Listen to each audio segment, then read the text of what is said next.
Hey all, hopefully I'm audible because I'm in the van while it's pouring rain, because one of the back windows one of the back doors on this has had puddles inside after every rainstorm, and we've been having rain damn near constantly here in the Northeast.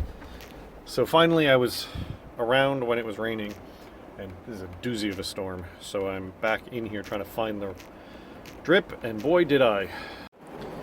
So the camera's a little confused because of the weather or the light levels, but hopefully it'll catch it.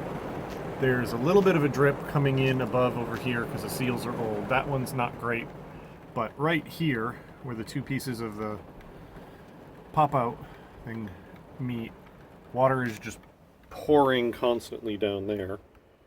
And then on top of that, this is all wet in through here up inside the door up in this vicinity. So in addition to the water coming in and dripping out over here, I'm pretty sure it's following the seal down and getting into the lower part of the door. So once it's not raining like hell, I need to pull this seal out and do a better job of both sealing it right here where the pieces join, but also the bracket for the window I'm going to need to caulk.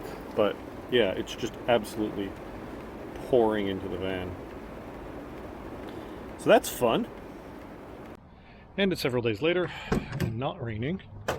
So I pulled this whole door apart because, as you saw in that other part, water was pouring down here, but there was also moisture basically coming out here between the lower panel and the door, which I'm pretty sure is water getting on the other side of the seal. So what I'm going to do is remove this window. Oh yeah, I did this as a temporary fix, just in case.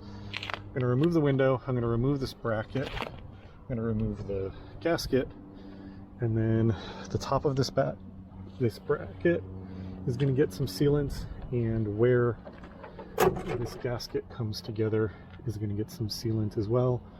Hopefully that'll fix my problem.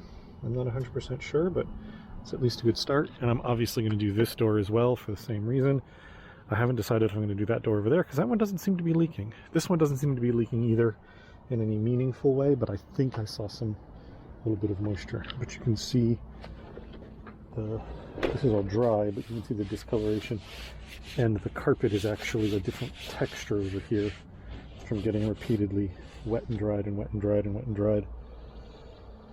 So yeah, let's get that dealt with.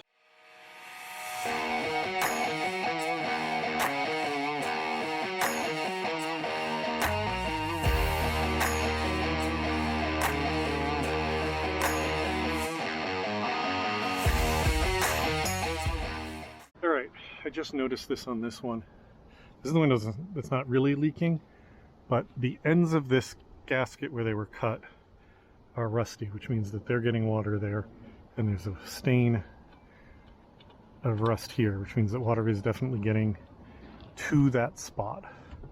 So what I did on the other side, and I'm going to do it here too, is I basically filled the last like inch or two of this with sealant, as well as putting sealant all around this, so that when it's pressed up into there, it's sealed before it gets to here, and these two ends are sealed to each other. I also then put a dab of sealant on each of these so that when the screws go in, they seal it.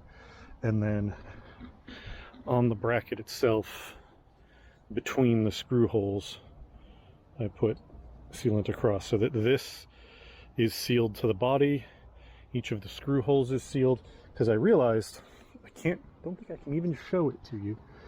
But when this is here, yeah, actually camera might be able to pick that up. I don't know, but see how there's a gap? Because these are raised.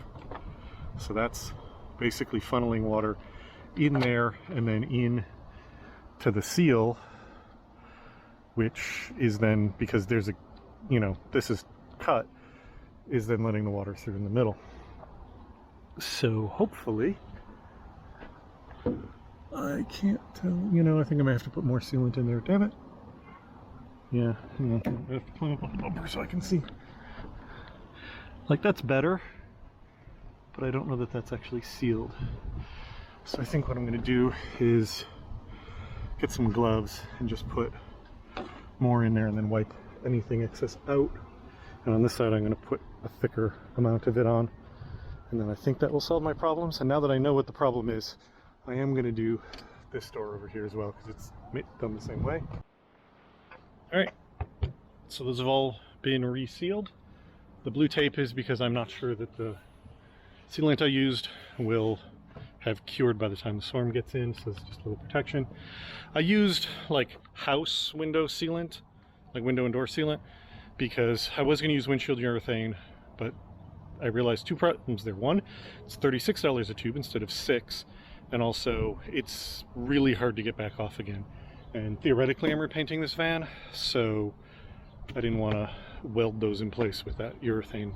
This stuff is paintable, so I can peel these off, and if there's the tiniest little bit of it left, it's not going to screw up my paint job.